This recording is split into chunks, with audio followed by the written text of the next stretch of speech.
This will be my fourth precious metals bull market.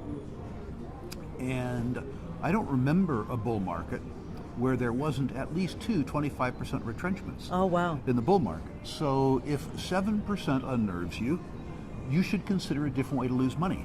Maybe a long government bond or something like that. In fact, Carrie, I'm enough older than you that I remember the bull market of the 1970s. The gold price went from $35 an ounce to $850 an ounce. In the middle of that gold bull market, the gold price fell by half. Yeah. And by the way, that didn't derail the bull market. So for those of you who want to stay the trade in gold, understand that it's not going to be stair steps to heaven. It's not going to be straight up. It's going to be up, back, up, back, up, back, up, back. And if 7% bothers you, wait till you sit through 25. What would you say to people that are looking at this market that perhaps haven't entered it before? If you are long gold, if you already have enough gold. Well, hang on a second. Is there ever a time when you have enough gold? For some people, yes. I mean, there's a couple people here I've talked to who 100% of their portfolio is in gold and gold stocks. And that's frankly stupid. Yeah, agree. I mean, just stupid. For most of the world, despite the fact it's a four-letter word, can't spell gold. And for those people, the time to enter is now. You might not take a full position, but you take it now. And by the way, you take it now hoping it doesn't go up. The set of circumstances that makes gold work for you are bad circumstances. Yeah. But here's where I'm at, Carrie, and I've said this on your show before.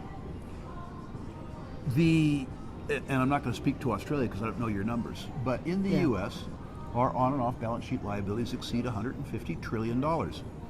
Our federal budget is $5 trillion. So service $150,000 with $5 trillion gross income. It doesn't work. I believe for that reason, the U.S. dollar loses 75% of its purchasing power over 10 years, just like the decade of the 70s. Oh, wow. And the decade of the 70s saw a 30-fold increase in the price of gold. Right. I'm not saying we're going to get a 30-fold increase. We've already had a 12-fold increase since the year 2000. But it wouldn't surprise me to see the nominal gold price escalate in a way that mirrors the decline. So... Well, you just mentioned some numbers there. You mentioned 150 trillion. I mean, trillion. Yeah. Ladies and gentlemen, that's 12 zeros after the 150. I think I've got that right. So 12 zeros after a 150. This is crazy time and it's crazy numbers. Because we used to think a million was a lot, then we used to think a billion was a lot. We're now talking trillions and 5 trillion in revenue coming in. Yeah, that's... Is it, I just need to ask you, is this something that can be solved, or is this something that needs a catastrophic revaluation? It depends on how you define solve. Yeah. If you don't increase government spending very much, and if you inflate away the nominal value of our deficit while allowing taxes to increase with inflation, what you do is you have a de facto default as opposed to an active default. There's two ways we can get out of this problem. Okay. We can take it $150 trillion in debt. Yes. And we can be honest, like the Argentines were. We can say to the bondholders, too bad, so sad, times are tough, no money for you. We can say to the old geezers like me, yeah, you paid in for 60 years, but you're not getting out. That's one thing we could do. Yep. We can be honest, like the Argentines. But that's not what we're going to do. Not going to happen. What we're going to do is we're going to reduce the purchasing power of the U.S. dollar so that, as an example, the $120 trillion in off-balance sheet liabilities becomes, in a real sense, some number closer to 30 trillion, 35 trillion. What $5,000 buys you today will buy you $1,200 in 10 years from now.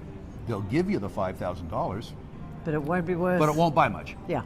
We did that in the decade of the 1970s. Past is prologue. This is not some fat old libertarian telling you this. Right. The Office of Management and Budget says that between 1970 and 1980, purchasing power of the U.S. dollar declined by 75%. This was after, of course, we fought and lost the war in Vietnam, and we fought and lost the war on poverty.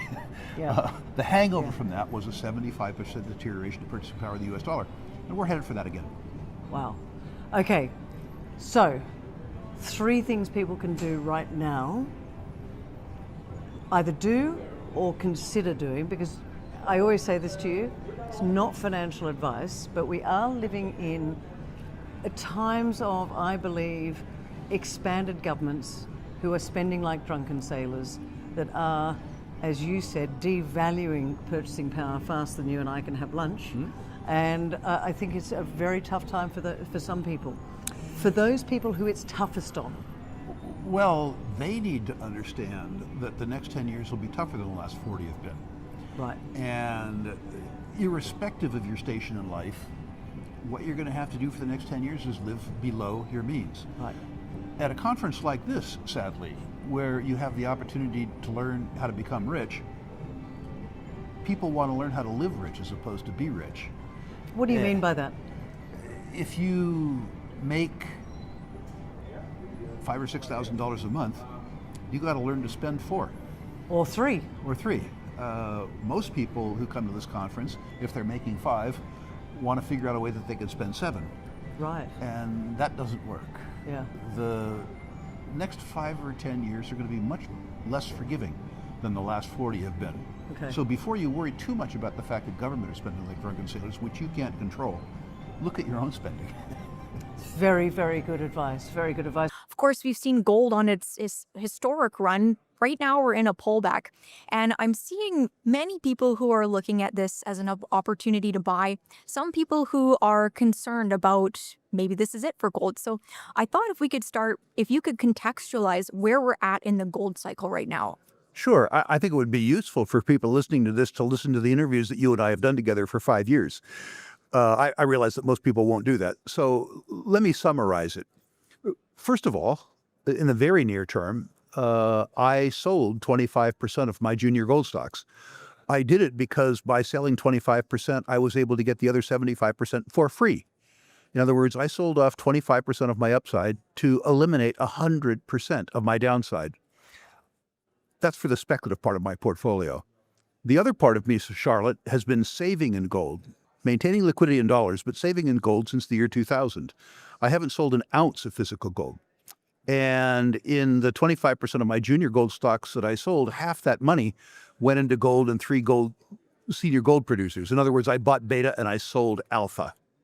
I believe, as you and I have discussed before, that looking forward for the next 10 years, the US dollar loses 75% of its purchasing power in real terms, which means I suspect that over 10 years, the gold price, the nominal gold price, the US dollar quoted gold price, will increase to match the decline in purchasing power of the dollar. Does that mean that I think gold will go up threefold in 10 years? Perhaps. Yeah. You know, nobody's going to get this right. The whole game is to get close. So if you aren't in gold, you need to begin systematically saving in gold. You absolutely have to. You also have to understand the inherent volatility in the gold price. It will not be stair steps to heaven. It will decline 25%, 30%, sometimes 50%. In a bull market, you have to be prepared for that. So it's a nuanced question. I agree. And I think for those who have been following our interviews or your interviews elsewhere, this won't be a surprise and it will be things that they've heard before. But I think it is good to go over. And I want to hear more about your selling the 25% of your junior mining portfolio, because I read your post on X and I thought that was pretty interesting. I've got a number of questions, but I thought I would start with what made you decide to sell? What was the trigger and how did that play out? Did you sell all at once or was it a process? How did that go? Answer the second question. I asked the broker to be aggressive. We were in a period 5 weeks ago where there were no asks. There were all bids. And I've learned in the market to do what's easy. If there's no bids, be a bid. If there's no asks, be an ask. And the sector was white hot. There were so many junior financings. And when a company's financing, they're telling you that your cash is worth more than their stock. Well, they should know what their stock is worth. Since they were selling, I decided I would sell some too. But what was most important to me was personal. I've been a heavy investor in the sector since 2020. And I was at a period of time where I could, by selling a quarter of my position, recoup all of my capital and pay the capital gains tax and have the rest for free. I can be very patient, Charlotte, with that remaining 75% because it stands me zero after tax. It was a personalized decision.